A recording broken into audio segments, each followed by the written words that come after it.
God. Ask God.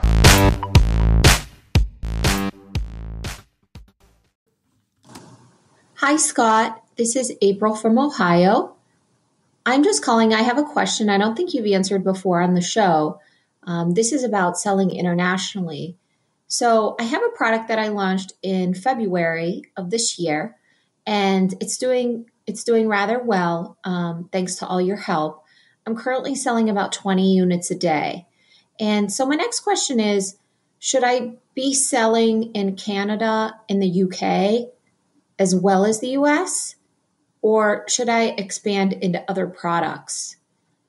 So I'm just kind of wondering your thoughts on that.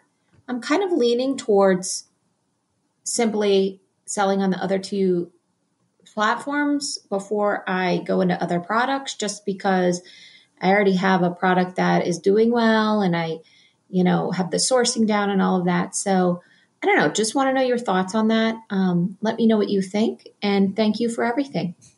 Hey, April, thank you so much for the question. And this is a really, really good question. Number one, I think we should give you a round of applause for 20 sales a day. Let's do that now together. All right. Now, I hope that we got thousands of you to actually clap all at the same time. That would be amazing. So awesome, awesome job. And we definitely have to tip our hat to you for taking action and going out there and doing the research and finding a good product. Okay. So that's number one. Congratulations on that. And I'm so glad for you. Okay. Secondly, there's a couple things here, right? Now we have a product, it's already doing well, 20 sales a day. My first question would be, is 20 sales a day as many sales as you can get, or can we still optimize that further? That would be first thing, right? We want to go after the most low-hanging fruit that we can right now. Like what's the easiest thing for you to do right now if you were to take that product and then add it to another channel or, build upon that one product? So that would be like the questions I'd be asking myself. And secondly, I would say, okay, now we've got this product. How hard is it going to be for me to get set up to sell on the UK or in Canada, right? The traffic there is going to be less. We know that, okay? But if you can do that easily, then I would say go for it, right? You've already got the product, like you said, then you're gonna go ahead and do it. The only difference there is you're gonna have to definitely have some type of storage issues or differences there, because you are going to have inventory in two different locations now. So that's something else to consider.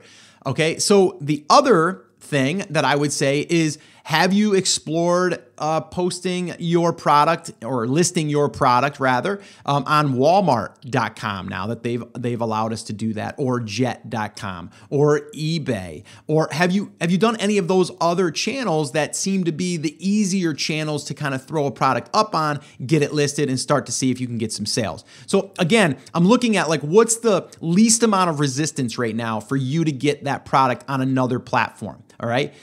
So that would be my first, or I guess second recommendation there. The first one we already talked about. So that's what I would do there. Okay. I would just look for those easier, those easier barrier to entry. Okay. The least amount of resistance. That's what I would look for.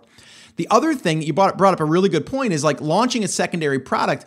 If you launch that secondary product, that should help you sell more of the first product. So you could take that 20 units per day that's selling, and if you launch product number 2, and let's say you get that to maybe only 10 units a day, but that can help drive another 5 sales to the first product or more, or maybe vice versa, then that might be worth it, right? So you have to ask yourself those questions. I'm not sure what that next product would be, how well it would sell with the other product. If it's a really great product that works well with the other, or it's an accessory, then it makes a lot of sense, all right? But I would say, again, going after the least amount of resistance right now. To me, that's always what it is. Like, what's the easiest thing that you could do right now that could add growth to your business? Like, what's the one thing right now that you could do that would be the easiest to do? So you might need to explore that. You might need to say, what's it going to take for me to start selling in the UK? What's it going to take me to list in Canada or Japan or wherever you want to sell that product? Because you're right. If you have one product that's selling pretty good here, it might sell great in the UK as well. It might not either.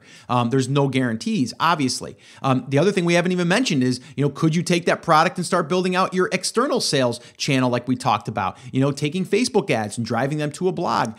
My biggest thing here is if if you're taking all of your resources and putting them into one product, and then that one product you're trying to market it over across all of these other areas, that's good. But the same thing is if you get in trouble with Amazon for whatever reason, we don't know, is that going to affect all of your accounts or just the one in the US or one in the UK? Like, again, we don't want to put all of our eggs in one basket. We've all heard that, and I believe in that. I think we should diversify. I think we should find other channels that aren't supporting on the same. So again, if you can list that same product on like Walmart.com or Jet.com, eBay, and then get a few additional sales that way, that would be least amount of resistance to me, in my opinion. And then I would start looking at those international marketplaces, but I would also be looking at product number 2. Because product number 2, again, is going to take some work to get it, sourced and all that stuff. And it's going to, take a little bit of money to get that going, right? So I would look at all of those things and then make that decision. But eventually you're going to need product number 2 anyway, right? We don't want to just have one product selling.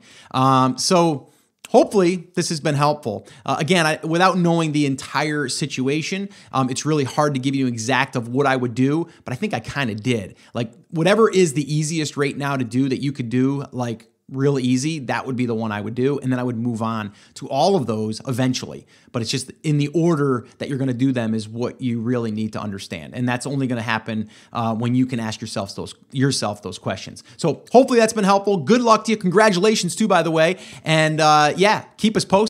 Well, hey there. Thank you so much for listening to that episode of Ask Scott. Now, that was just a highlight from one of our full episodes where I generally answer 3 to 4 questions on a podcast. If you want to go back and listen to all of the past archives of not just the Ask Scott session, but all of the full episodes where I do interviews with top Amazon sellers, people starting from scratch and building a business, if you want to listen to any of those episodes, head over to theamazingseller.com and you can find all of that over there. You can also find details there on how you can ask your own question and get it aired on an upcoming Ask Scott session and possibly see it here on YouTube or just on the podcast. All right, so definitely head over to theamazingseller.com. There's tons of resources over there for you to be able to build your e-commerce and Amazon business. So definitely go check that out. Now, I just wanted to remind you one thing before I let you go. There's a lot of information out there and some of it is really, really good. But what I want you to remember is you have to not just consume the information, you have to actually apply that information.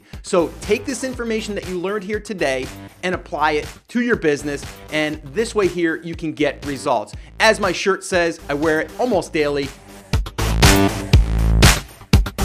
Take action. We'll see you guys.